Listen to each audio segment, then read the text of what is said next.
Hey friends, welcome to the Raising Boys and Girls podcast. I'm Sissy Goff. And I'm David Thomas. And I'm Melissa Trevathan. And we're so glad you joined us for this conversation. Let's dive in.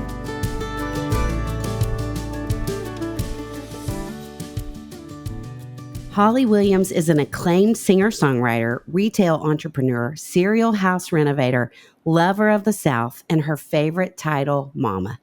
She and her artist-musician husband, Chris Coleman, share 4 children, Stella June, Lily Mae, Arlo, and Georgia Grace. Holly has released 3 critically acclaimed albums and also owns 2 of Nashville's best retail spots, H. Audrey and White's Mercantile, with the latter boasting 5 locations, including 4 in Tennessee. Enjoy our hilarious and thoughtful conversation with the incredibly talented Holly Williams. This is so fun. Holly, we have been counting down to this. We've been talking about having you on here for years. We've wanted you on here for that long. I love y'all. Wait, how long have y'all been doing this now? This is our 5th season of the podcast. Okay. I couldn't remember. Well, I am so excited and so honored. And all my friends are like, wait, Sissy and David asked you to be on the podcast? And my husband last week goes, are you getting information or are you giving advice? I'm like, listen, I'm trying, doing the best I can. Mama's You're doing trying. an amazing job. Well, I'm so excited. I love everything y'all do for obvious reasons. And this is so fun for me. This is my first time ever doing anything with parenting gurus or talking about this. I mean, it's music, fashion, whatever. And I've been so excited. I just really can sit back and y'all can just tell me how to raise my kids. I can just send you a Venmo, but I guess we'll talk about it all. Yes, we want to talk about it all. We do. So let's start with, will you tell us a little bit about your story? Tell us where you grew up, how you and Chris met, and a little bit about your family. Okay, now I told y'all if I talk too much, you're just going to have to stop it in the middle. I was born in Coleman, Alabama, small town, Alabama. We moved to Nashville when I was 2.5, and we were in Nashville until I was 39. So whole childhood in Nashville. My mom and dad separated when I was probably around 1.5 and fully divorced probably around 4. I don't remember them splitting because it was just kind of always me and mom, and he lived in Paris, Tennessee, about 2 hours away. Obviously, my dad's Hank Williams Jr., and he was on the road all the time. We were here. And it's funny because people assume we had this crazy childhood with Johnny Cash coming over for breakfast. And, with dad's reputation, everyone's like, oh, he was an alcoholic and this, nothing wrong. But I'm like, actually, we never saw any side of dad other than dad. He would always say, I'm not Bocephus, I'm daddy. I'm not Bocephus, I'm daddy. Mm-hmm. So we were around the hunting, fishing. We had this beautiful experience, very different than what people would think from the road persona. And he did not like us being on tour at all. So I grew up totally normal, in a neighborhood where we rode our bikes and went to church every Sunday unless we were on our deathbed, and, school, park, kind of everything. Sadly, my dad's parents have been gone for a very long time before I was born. So I spent a lot of time in Louisiana. Yep. So my mom's parents are who we were with all the time for holidays. And Hank Sr. died in 1952 and Audrey in 1975. So it was us and dad on the farm. And so we grew up in Nashville. I do remember one time Johnny Cash calling the house. And at the time, it's fun now. You grow up and you're like, oh, that's who that was that used to call the house. And this is funny. Y'all know who Waylon Jennings is. Yes. He was the closest friend to us. So every summer we lived at his house in Brentwood and went swimming every day. And he would always wear his red silk pajamas and be sitting on his chair and making us brownies and cook, whatever. And I thought Waylon Jennings was an old man who had written a song or two. I had no idea. My whole childhood, I'm like, oh, there's old Waylon in his PJs making some toast. So my first serious boyfriend when I was 19, I think he said something about Waylon Jennings doing a concert. And I'm like, well, yeah, I mean, he has some fans. I think he wrote, I literally did not know when I was 19. I didn't understand who he was. Anyway, and then we went to the show and I'm like, oh, wait, Waylon the legend. I'm just now, so there were funny things like that growing up in Nashville when you're around it, but you don't really know. So anyway, went to high school here, decided not to go to college, which Dad was totally fine with, and everyone else was not. They were not angry, but they were like, you better learn how to say I'd like fries with that, the whole thing. And I was like, guys, I love writing. Like, I don't care what I have to do, where I have to work. So I just got random jobs at the mall, worked at the cosmetic counter, different clothing stores in the mall, and just started music then.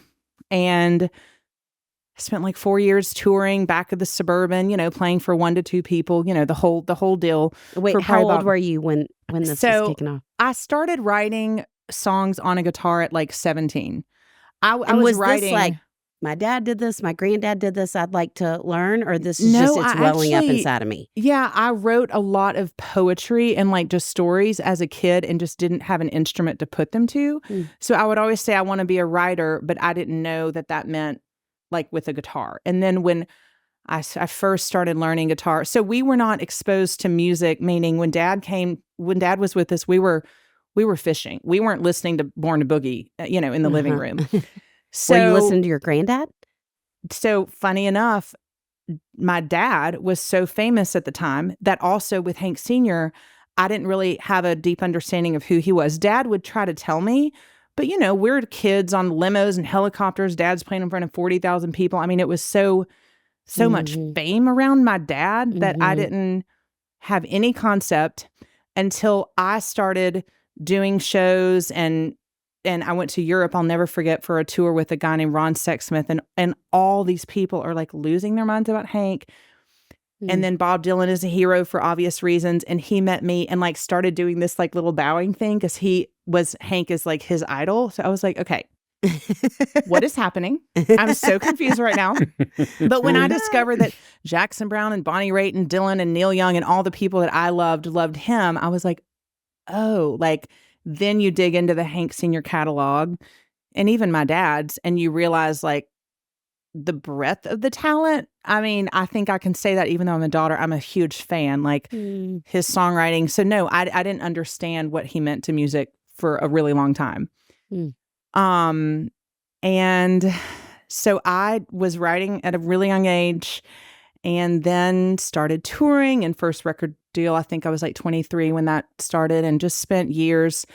I didn't want to, my music isn't necessarily in the country vein. It's kind of like Hank Sr. used to say, I don't know what music is. I just write songs the way I know how. I think it kind of falls in the more maybe Americana place. So I got to tour with John Prine a lot, one of my heroes, and John Hyatt and that kind of world of people. So it took a long time because there were plenty of labels that are like, let's put on a cowboy hat, let's sing these songs. And I get it, but I was like, I just really want to build like a songwriter, career fan base. So did music for a long time, met my husband in Nashville at one of those 12th and Porter like songwriter nightclub things. And he is from Atlanta. He came up here to play drums for a Christian band.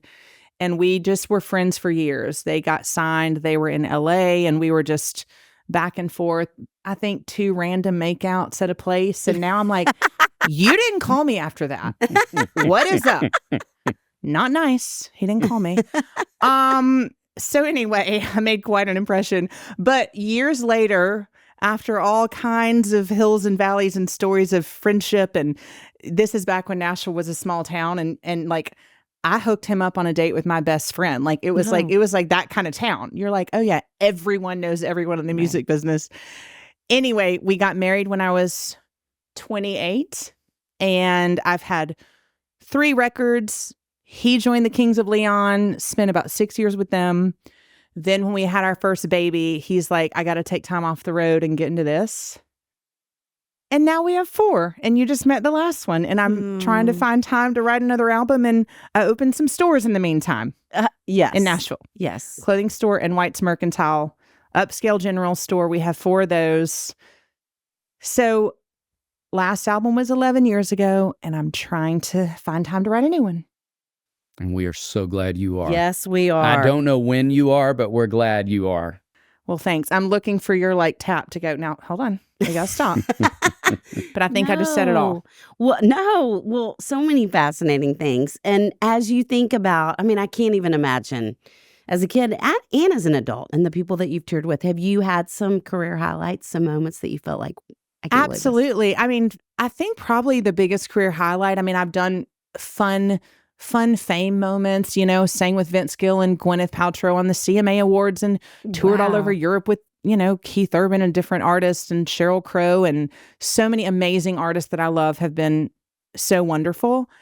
I think my highlight, I love the music of John Prine and getting to sing Angel from Montgomery with him. And, you know, we lost him during COVID, but that was probably some of my greatest days. Gosh, Stevie Wonder walked up to me once. We were doing a show in LA and he said, Hank Williams was my radio. And I want you to know that. Wow. Or did he say, yeah, he said my radio. And, I mean, you know, it's Stevie Wonder. What do you say? Yeah. And it's so funny because this is before Instagram, I mean, this is 20 years ago. I'm old. I'm 43. And now I'm like, those were like authentic moments because I didn't even have a phone to go, can we take a picture and can I put it on Instagram? And I tell my friends and like, that's a whole nother conversation. But it was neat to have that moment kind of in a time like that and just like dig into, you know, so totally I've gotten to meet some amazing heroes along the way, you know, because someone's like, it's Hank Jr.'s daughter. I'm like, hey, I'll use that all day to get backstage and meet Stevie Wonder and hang out with my heroes.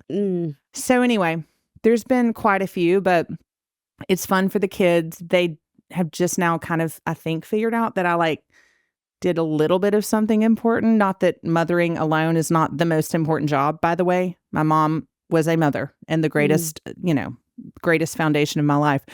But my daughter told her class that I owned a house cleaning business last year. I'm not even kidding. And she's like, she runs a cleaning company. And all she does, literally, all she does is wear sweatpants and a hair in a bun and wear sweatpants and cleans the house.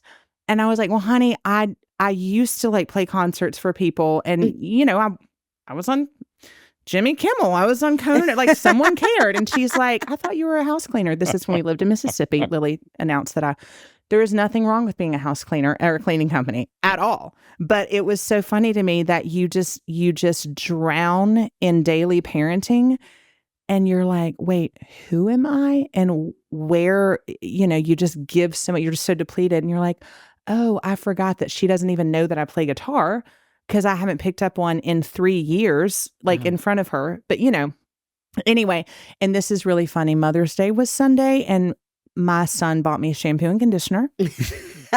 Legit. And they're like, what do you want more for mommy than anything? And he's like, I want shampoo and conditioner. So he bought me shampoo and conditioner. And I've been like, okay, I gotta pull it together here. I gotta get my hair washed. We gotta put on a dress and get my life back in order. So anyway, I'm working on that. I'm trying. Well, speaking of the things your children will discover you are gifted at, Yes. Holly, you made mention of this, but we want to go back because it's an incredible part of who you are. You are a brilliant entrepreneur, and you have opened these beloved spaces in our city. So will you talk about that passion and how the stores came about? Yeah, thank you. That means a lot. The clothing store was the first one in 2007. It opened.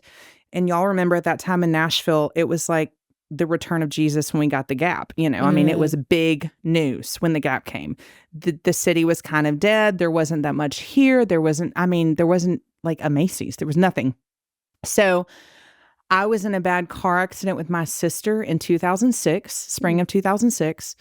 She lived after she died and went to heaven for like 5 minutes, which is a whole nother story. Literally pronounced dead, whole experience, whole thing. She wrote an amazing book called Sign of Life by Hillary Williams, by the way. So after that experience, mine was more just broken bones, things like that. I was in a cast. I couldn't do music for a very long time. And I was like, what am I going to do? Hillary is bedridden.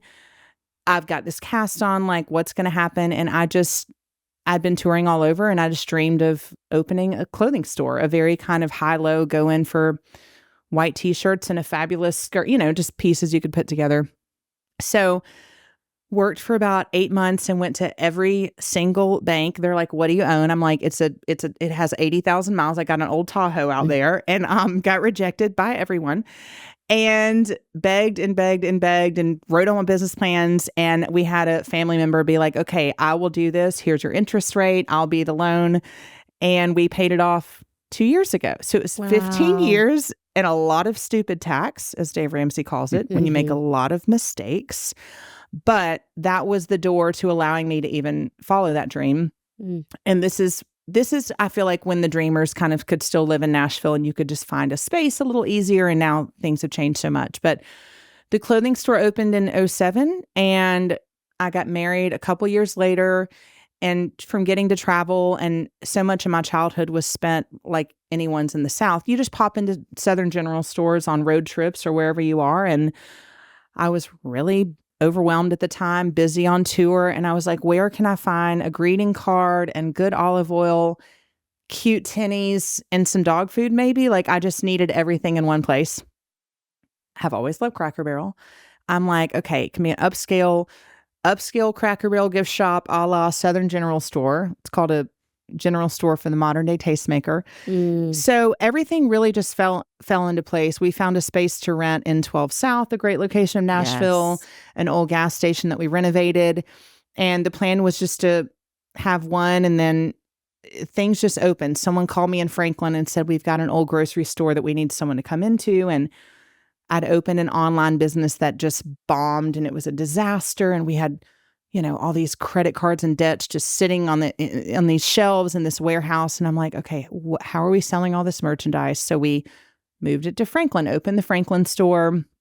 And then we ended up opening 2 more in the last couple years. So there's 4 locations and, it's been great. It's been 13 years since the first one. So we've gotten to see kids grow up in there. And I just wanted it to feel like a Hallmark movie at Christmas. That was always my goal. I really want them to come film. That's my dream. It does. We wanted like a warm bowl of oatmeal retail experience, It is. It is. No one connected to us comes to Nashville and doesn't end up at White's. Like we talk about it all the time. Yeah. Y'all are the best. And now you buy me a Christmas gift from there every year. All the time. Yeah. Yes. Yay. Your staff in 12 South knows me by name. I go so often. Yeah. I love it. Well, now Totally. I've got to get all the books. Today I'm like, wait a minute. I have never connected Sissy and David's books with our book section, so that will now happen. Oh, you're everyone, the best. you will now be able to get the books there. Well, if you come to Nashville, go. I mean, really, we Thank love you. it so much. That means I the was in world. there before I knew you. My best friend from college was in town, and so we had to go there because I wanted her to see it. And you came in with, now I know who she is because we had her on the podcast, Dylan Dreyer. Oh my someone goodness. else, and Yes, you were filming Dylan for the from Today Show. When I Today was in Show, there, and I was yes. like, "Oh, I think that's Holly. I think she owns it." And Yes. hiding in the corner, so I wouldn't be on the Today Show. But Oh my gosh, that was in the fun. background. But yeah, I forgot I took the Today Show on a tour. See, You I got to find these clips and show my kids. Like, yeah, guys, I was cool for a minute. Okay, that is Before so the fun. cleaning business started, I had Yes. other things going on. Yes, exactly. Okay, we want to bridge your music and family for a minute. Yeah. So, of all the songs of yours we love Waiting on June. Holly, I have a grandmother, my mom's name was June. And I don't think I've ever listened to that song without weeping. It's so beautiful. Folks listening, go listen to that right now. Will you talk about that song? Talk about who sang with you on that song. Talk about your mom's parents and just even the role that you think grandparents play in the lives of kids. Right. I didn't know your grandma was June. Mine too. Love it. That means a lot to me. It was one of those things that came out. I was just literally washing dishes right down the street when we lived here, and it just kind of fell out on paper. One thing that my grandfather, he would always say, if a song can't be written in 10 minutes, it ain't worth writing. Now, not that I agree. House That Built Me and plenty of others took, years. Yeah. But for me, on the artist side, the best ones are the ones that just fall. It's like they drop from the sky and you have to get it out. And so that was one of those songs. It just kind of came out of nowhere. And Granny and Papa had both died probably about a year earlier. And every word of that song is, I mean, absolute truth, down to like the nursing home. They told June and me that we'd have separate rooms side by side. They were across from each other. And he died about 6 months before we lost her. So their names were Warren and June. They lived in a little town called Marouge, Louisiana, had 4 kiddos, just like me, 1 boy and 3 girls. And obviously it was before technology, as any of us who have memories of family from the 80s and 90s, the visiting was hardcore, I guess is the best word. You just, we were really lucky. Now, you grow up older, you realize people have trauma, people have horrible stories. And I'm like, oh, wait, I got like the fairy tale grandparent. Like, I feel so blessed to have had them in our lives. Papa was a cotton farmer, lived beautiful, simple lives. And they just prioritized character. They prioritized nurturing their family and emotionally, and nurturing via the love of food. And I don't mean gourmet meals. I mean, all that. Like, if I go to a friend's house now in the summer for a cookout and they have like the old Pyrex with the flowers and it's not like chic from the minimalist line at Target, I'm like, oh, this feels like home, Anyway, they were wonderful humans and were together all those years, met when they were young kids, played together in the small town all the way through, and got married in their 20s, and just left such a mark. I feel like in our lives, at some point, we kind of wake up to our own life. And like, for me, it was probably 37 or 38 when you just are like, oh, all I think about now is those memories. All I think about is just what they did for me, what they left. And they weren't trying. I think about that a lot. It's not like they were the type of grandparents that set me down and had a ton of one-on-one talks. It was just observing. Now I could say like their emotional behavior. They were just salt of the earth people. And I feel very lucky to have had them. And they were the glue that kind of held it all together. We just lost our first pillar. My Uncle Shelby died in the fall. And it's so interesting as a grown-up, because now not only do I want to just go back and ask them everything, because so many times I think like, what am I at 43? Where was my mom at 43? Where was Granny at 43? How are our lives different? But yeah, my uncle's gone. So 3 of the girls are left, but they just meant the whole world to me. And it's wild how much that song has resonated by far any other, whether I'm in UK, Europe, America, wherever it is. It's like, when people get good grandparents, and we're some of the lucky ones, it's like everyone's story, the sweet people, Yes. Thank you.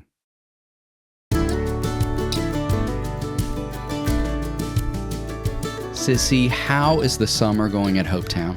It has been amazing. I love seeing all these kids off devices, being outdoors, enjoying conversations, and playing. That's just not something we get to see every day in this modern world. No, it is not. But you know who helps kids enjoy play? Who? KiwiCo, one of our amazing sponsors. We love them. They are not only helping kids of all ages enjoy more play, but also to develop critical thinking and problem-solving skills alongside the fun. Whether you're staying at home or heading out on summer explorations, KiwiCo is inviting kids and kids at heart to enjoy their first ever summer adventure series. Kids from 2-year-olds to teens can receive 6 hands-on science and art project kits over 6 weeks with enriching content and fun activities to accompany each project. KiwiCo encourages kids to get outside, explore, and stay off their screens. Awesome projects from the Summer Adventure Series, like the Bottle Rocket Kit, where kids build an actual bottle rocket, help to turn the outdoors into a playground of learning and fun. My nephews always have a KiwiCo project going at their house, my house, and the lake house. Right now, we're working on the fort builder set we ordered from KiwiCo. It can be hard to find creative ways to keep kids busy and challenged. KiwiCo does the legwork for you so you can spend quality time tackling projects together. There's something for kids of all ages. Build the best summer ever with KiwiCo.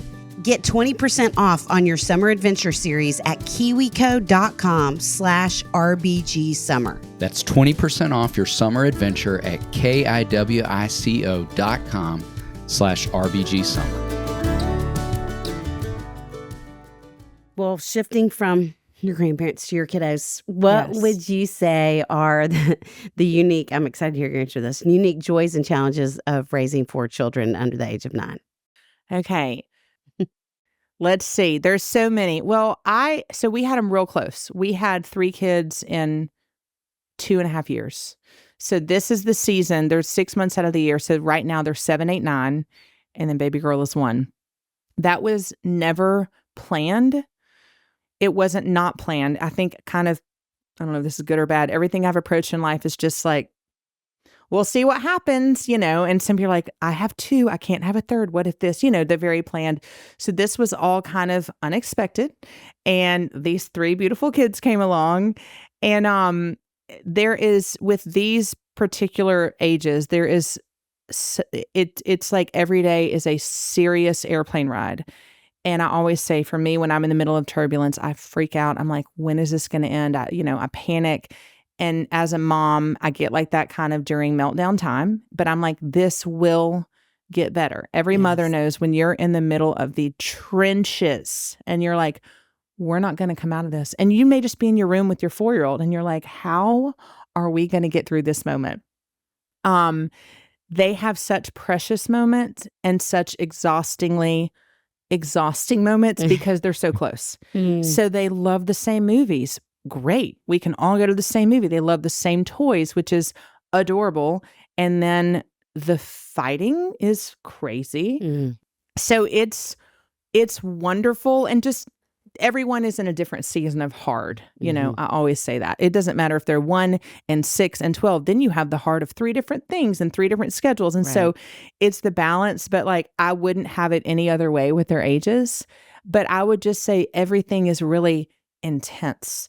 The sweetest, most precious night. There's nothing better than when we're just all finally on the couch watching Wonder, their favorite new movie that we've just discovered, and we're just like drowning in that. And you're like, this is so wonderful. Everyone is so quiet. It's so heavenly. And then, of course, sometimes they're like the WWF. They look like those like housewives TV shows. And I can't even see like who's on the bottom. And I'm like, what is wrong with y'all? I mean, who am I raising? So it's every emotion is highly felt in our household. The sweetest, most wonderful, beautiful, magical. And then the just like, how will we survive? So then we call Sissy and David and say, what do I do in these moments? Well, you've talked about wanting to raise kids in an 80s world. Yes. Will you talk more about what that means to you and even what it looks like? Yeah. So I think now there's so many incredible books dedicated more to this lifestyle. Now you've written, Taming the Technology Monster, which I cannot wait to dig into more. We talked about Jonathan Haidt with The Anxious Generation, a new book that I can't wait to dig into. So I haven't, on the front end, I never really thought about it that much. I just knew, okay, I want them to learn how to ride in a car and look out a window. That was huge to me from day one. I had some friends' kids who didn't just know how to do that, and it just broke my heart. It's not a judgment thing towards the parent. We have all had moments of just absolute, whether I hand them my phone, just desperation, just like get me out of this moment I'm in right now, like play the game. I've had those moments, of course, but I really had a goal of I want them to know how to observe the world from a window. I really want them to know how to talk to an adult. And speaking of visiting with my grandparents, I want them to know how to visit. A lot of kids these days have no idea how to sit on a couch. I'm not expecting, a 30 minutes with my 7-year-old boy. Like that's not going to happen. But my goals are, can he sit for 3 minutes and talk to an adult? Like I hope we get there. So for us, I just thought a lot about the 80s when my kids were little, because that's when I was born. And I was like, what a beautiful thing that y'all all know we had a few channels, few things to listen to. I wrote out of boredom. I mean, I had nothing to do, quote unquote. So I'm like, well, let me get a pen and paper and start writing. And then many years later, when I was married, my husband was on tour. I'm like, this was before Instagram. Like I'm old. And I was like, I had nothing to do. I think I want to come up with some kind of business plan. I love general stores. And so I always tell my kids, like, guys, Y'all have no hope if you're relying on like college and a normal job. Like maybe y'all are that smart, but me and your daddy were not. So we had to figure out our lives through creativity. And I said, boredom led me to write songs and to figure out these albums. Boredom led me to have the brain margin to think of White's Mercantile, to think of H. Audrey for my husband.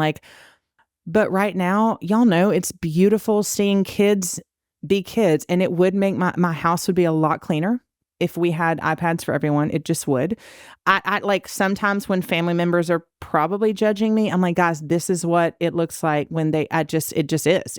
There's just Legos everywhere, We deal with all the begging. We deal with all the normal things. My friends have Snapchat. Those people have this, but it's so beautiful now to watch them in moments, and then they end the moment and they're not like, let me post it. Let me think about it. I mean, we're living a pretty sheltered life when it comes to all that. So I just want to keep their childhood and every childhood as long as they can. I'm like, they have the rest of their lives to carry the weight of the world. And y'all know, you're adults, you have emotions. Like I'm 43 and I can get affected if I'm like, why do I have less numbers? Who unfollowed me? Why did that person say that? Like I'm a grown up and I know who I am, but I still can get so rattled. And I'm like, kids can't handle this. So we're trying. Aaron and Ben Napier are, doing amazing things for this with Osprey. And I hope that we continue to go down this road and just, they won't play in the yard. For my kids will not just play in the yard all day if I'm like, hey, you can have your technology. Some kids do, but mine do not. So it's a constant battle these days, but I think we want to just watch them be able to be in the moment. But I hope they can just keep relishing in what they love and not worrying about posting it, Well, we've talked about the Olders, but we haven't talked about little Georgia Grace, who we got to meet today. And she's a doll. Beautiful. Beautiful. Yes. Will you talk a little bit about her, about your journey with her, and what encouragement you would give to parents who might be on the same journey? Absolutely. I'm gonna make a long story short and talk about when I first met you, Sissy.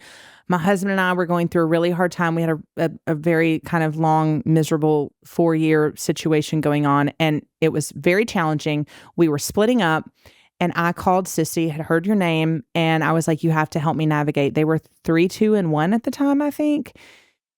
So all that to say, that's a whole nother podcast, but we went through really hard times, and eventually, after like tasteless, hard times, eventually came out of that. Like I had wanted to have a lot of kids back to back. Now we had 3, but I was going through all the processes like, oh my gosh, I'm never going to have the 4th, and we're split, and what's going to happen with my life and all the things. And marriage all kind of slowly got situated, and we figured all that thing out. And then Georgia came along, which is amazing. Way to go for fighting for that. Well, I used to, it's funny, before you're grown up, you're like so judgy of like all the things. And then I'm like, oh, we both like, there's a lot that has to happen for a marriage to be healthy and successful. So we're trying like everyone else is, And anyway, we took a long time between kids because I guess it was like 5 years. Yeah. Until Georgia came along.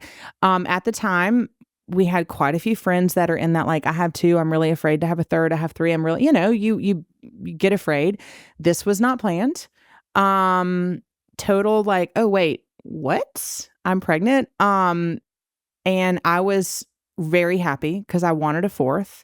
I was also like, wait, how are we going to survive? Which everyone feels, when they find that out.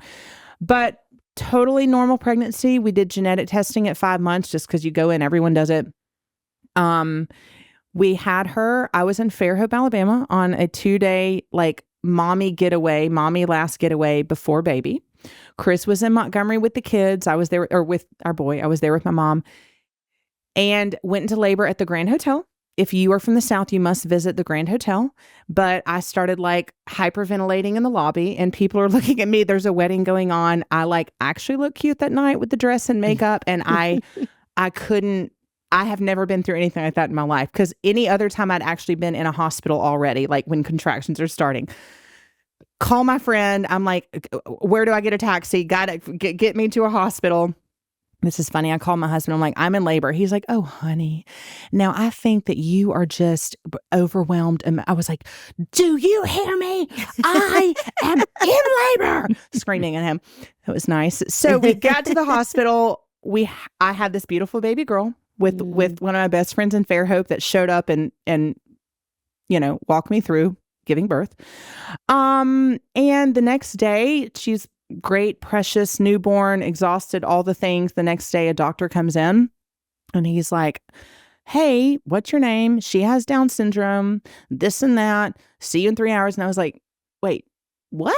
Like, he was kind of like delivering the lunch menu. And I was alone in the room in horrible pain, post C-section, no family. My husband was on the way. And I'm like, excuse me? He's like, she has Down syndrome. She'll be the greatest companion you've ever known. Call us if you need anything, kind of, and like walked out. So I, of course, start sobbing, can't breathe, confused. If you've ever cried after major surgery, it's like the worst, the physical pain, emotional pain. At the time, I didn't really know what that meant. I just thought, oh, wow, a lot of physical problems is what I originally thought. And Chris got there, told him, started walking through it. And everyone's journey is different. I don't judge anyone's grief journey. For me, after about 2 days, I was like, okay, what are we doing? This is our life. We love this beautiful baby girl. What is moving forward? Like, it was just hurting too much to cry. I was like, I can't keep crying. Like, I'm not recovering. And then I kind of started like, okay, looking at some things on the internet and reading some stories and following some precious Making Millie Stones on Instagram. Everyone should follow, and just learning. I didn't know anything about it. We had a second cousin with it who I saw at holidays, and she was the sweetest human I've ever known, but I didn't really know her very well. We weren't with her much. And we called the doctor and they said, we have actually a lot of false positives where people think they are having a Down syndrome baby and they don't, but false negatives are almost unheard of. And now I just really I feel like it was a little gift from Jesus that we didn't know, because I would have been very worried for 5 months. We had 3 kids. We were moving. I would have been just, researching, 50% go straight to the NICU with a heart thing or this or all the things that you look at. So I'm thankful we didn't. She is the joy of our lives, everyone's life that meets her, our family, our children, Christmas every morning.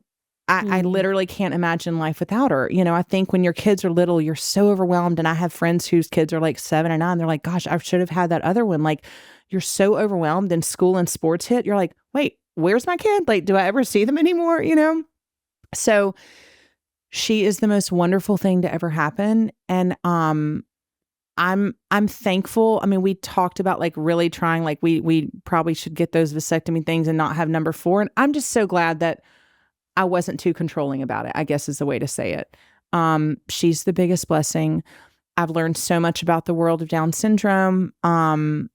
We've got some incredible programs here in Nashville and Montgomery, and now like Auburn and Vanderbilt, they have great college programs. So it's a beautiful thing. I'm excited to try to find the time to get more in that world.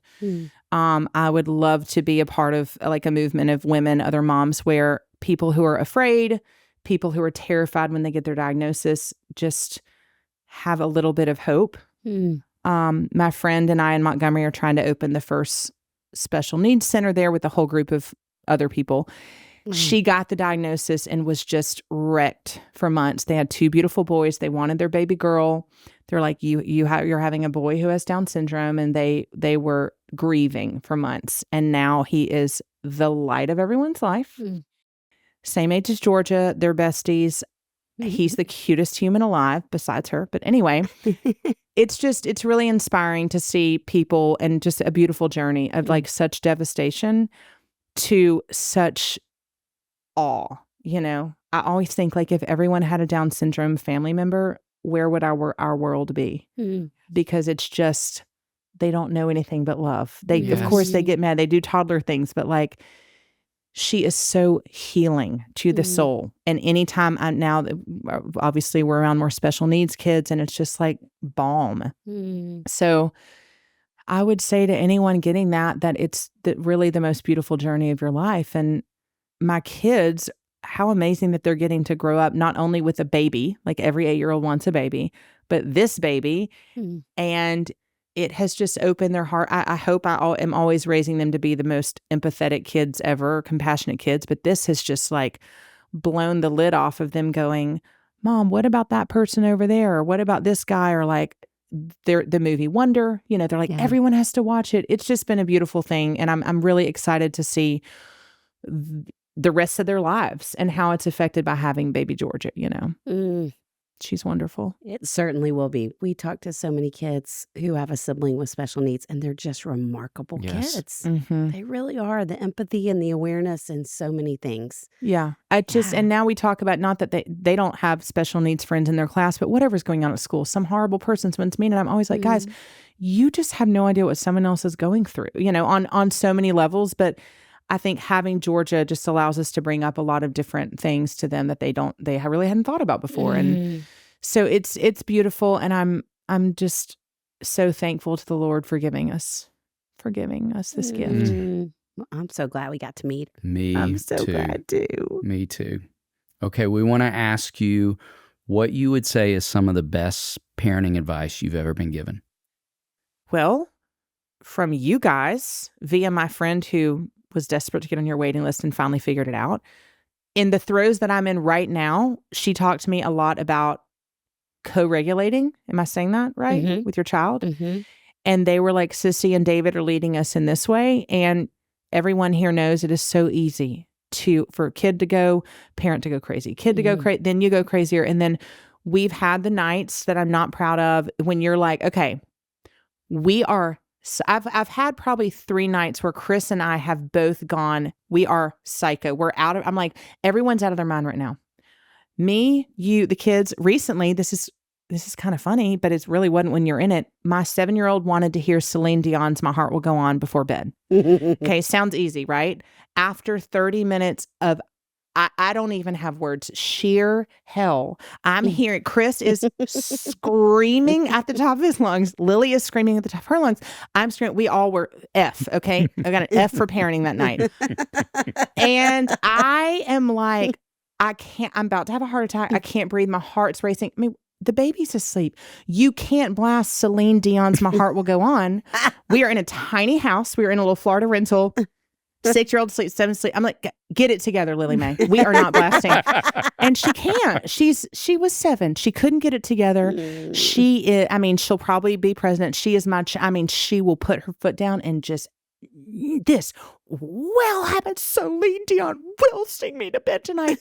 And we were just we lost it. And when I was able to calm down and it took a very long time for everyone to get regulated until she just passed out. Some nights kids just pass out in a rage. It's a sad way to go to sleep, but it does happen. So I was like, okay, what could we have done? We can't get this broken up emotionally. When they get this broken up, it doesn't work. Pouring gasoline on the fire. So I am just always trying to be so cognizant of where I'm going with their anger, because we all know that children's anger is, a million things that is so nicely handled when I'm able to go, it seems like you're really having a hard time. Last night, my 7-year-old was in a absolute meltdown because grandmother wanted him to eat a cheeseburger and he's never tried one. It was a whole war in the house. And I'm like, he said, Mama, in the middle of not breathing, he said, I'm just having a really, really hard time. It's really hard to be a kid. And I was like, you are right. Like, let's talk about that. I don't hit those marks all the time, but the best parenting advice, back to the story, would be like when you guys talk about co-regulating. That is, with these ages I'm at, it's the best thing that I can figure out how to do and never show them unnecessary worry, unnecessary anxiety, not live a worried life, I think is a huge goal for me. Well, I would imagine you're teaching much more than that. You're teaching them to regulate themselves. You're teaching them not to worry. And Holly, I'm sad we don't have more time because I feel like we could ask 500 more questions. But one of the things that strikes me about you is there's so many different aspects of social media and how it impacts us. One of the things I have loved about it in the last decade is I feel like I've gotten to know people that don't live in my town that I might not have gotten to. And I will say, since I have gotten to know you, you have been one of the kindest, most encouraging people in the social media realm to me. You just very sweet. overwhelm me with how kind you are regularly. And in fact, as you know, my little sister has a shop in town too, and she just celebrated 10 years. That doesn't even sound right. Yeah. And you commented, and she said, I can't believe that Holly said something to me about my store. I mean, it meant the world to her. Of course. Well, but she's amazing. But we're in a world where two women who own a store in the same town wouldn't even do that with each other. But it just is such a part of who you are, your encouragement. And so if we were going to flip that and say, you know, David and I talk a lot about how we have never felt like moms are as weary, discouraged as they are today. So what encouragement would you give just to the mom listening? You know, I think one important thing in our household is we always talk about the fruits of the Spirit. I think I'm just always trying to direct back. You look at any problem in our world, political, social, whatever it is, most of the problems are from completely emotionally dysregulated situations. You know, the anger that's brewing, all the things. So when I am overwhelmed and feeling like I'm spiraling, I just go back like, what did Jesus mean by gentleness when I'm reading his stories in the Bible? I grew up on my mom's faith, like probably a lot of Southerners, kind of borrowed, like, oh, great, Mama's got that covered. She's talking to him every night. She's on the train. And then you're grown up. You're like, oh, wait, I have kids. Like, I need to dig in. So I really try to always think back to fruits of the Spirit for my encouragement. Like, how can I get myself out of this? Do I need joy today when I don't feel like it? You know, when my sister died 3 years ago, my 27-year-old sister died in a car accident. It was horrible. Obviously, she had 2 children. I had to tell my kids. I mean, I had to do all the horrible things, pick out the cat, you know, do the whole thing. And I would be like, how do I find joy right now? They can't see their mom. It's healthy for them to see me obviously crying when my sister, but do you know what I mean? Like when I'm at my weariest, grieving, whatever it is, long day, I'm like, what fruit of the Spirit do I need today? And how do I do that? Prayer is part of my survival kit for encouragement. And I think being vulnerable with other moms, I'm an open book, as I'm sure y'all can tell by sitting with me for an hour. So it really helps me when my house is a disaster and my lovely friend sends me a video of her house being a disaster the other morning. And you go to people's houses and you're like, hey, are you this overwhelmed with sports schedules or is it just me? And why are we letting this destroy our lives? And how can we have some more boundaries? And I just think being vulnerable and talking about the problems that we all are facing is the most important. It's a way of encouragement. Yes. When people feel like someone else is going through that, you're like, I'm not alone. You know, someone else is doing it. So I just think being as open as you can with your people, finding your people, your friends, your church, whatever it is. But like sometimes when I'm talking to moms at sports events and I may say one thing because I'm just like all out there and they're like, oh, I think I felt that way too. But like, I didn't know anyone talked about that, you know, whatever it may be. And our grandparents lived in such a different culture. Even our moms did. No one talked about, you know, whatever it may be. But yeah, I think I just encourage people to find the ones that you love and find your support systems and talk to Jesus. And, you know, as long as the kids know you're doing your best. I tell my kids on the big fails. You know, I told y'all my car is covered in cashews a lot because I sometimes throw cashews at them when I'm like, guys, I'm going to have a wreck. There's 4 of y'all and 1 of me. Y'all are screaming. We're on I-65. Like, get it together. Cashews don't like injure your children. They just scare them when they slam into the seat. Holly, before we ask you the last question, we did an interview recently with Anne Lamott, who's one of our favorite authors. Are you kidding? Yes. We lost our minds. We could barely function. Lord. And you know, she says that laughter is carbonated holiness. And I was thinking in listening to you today, like we have gone from Waylon Jennings in his PJs to Celine Dion singing us to sleep to the fruits of the Spirit and tossing cashews all in the same conversation which feels like the other encouragement that you offer. Like this whole interview has just been carbonated holiness for us. You just don't even know how grateful we are that you said yes to this. Thank you. Thank you so much for just listening to me blab, giving me encouragement, advice. I've probably like abused Sissy and I's relationship by like random texts or calls. Like, I need to talk to you right now about my 6-year-old. She's like, well, I've got some things going on. I mean, you're always so sweet. You don't say that. But anyway, thank you all for like being so generous with your advice and heart. And you really are changing the lives of so many people. And it's beautiful to watch.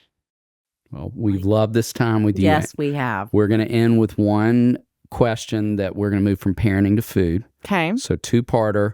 Love. Part 1 is queso or guac. Part 2 is what's your favorite taco? That would be queso for part 1. And part 2 is a grilled chicken with sliced avocado and onion and some salsa verde on a soft wrap. We have mostly not some great restaurants in Montgomery, a few, but I'm in Nashville for one night. I'm like, am I going to Bar Taco? Where am I going? I'm so overwhelmed. Tacos everywhere. We'll see. Love it. We want to hear a report of where you go. Yes, I will let you know. Holly, thank you. Thank you so much. So grateful. This was such an honor.